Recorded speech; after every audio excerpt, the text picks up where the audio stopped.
Güneş doğdu açtı seher,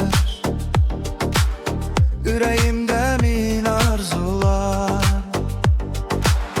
Gülür dünya mənə bugün, sevinç dolu bütün yollar. Bugün benim günümdür, sevincim göğe değil.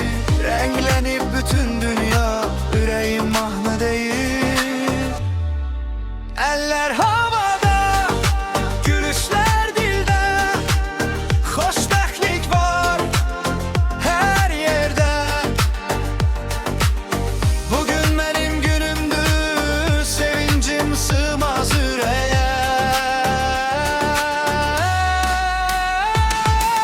Dostlar yanımda, hayat güzel, her anı bir başka nağıl. Külək getirir xoş xəbərlər, sevinir bu qəlb hər an.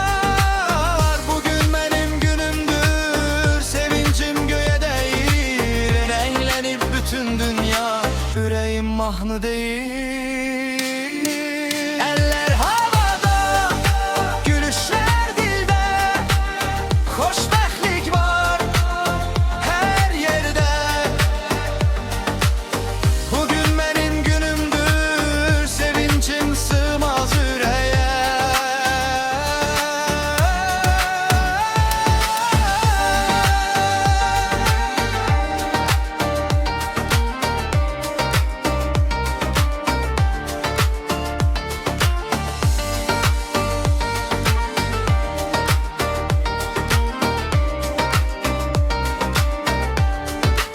Eller havada, gülüşler dilde, xoşbəxtlik var her yerde. Bugün benim günümdür, sevincim sığmaz yüreğe.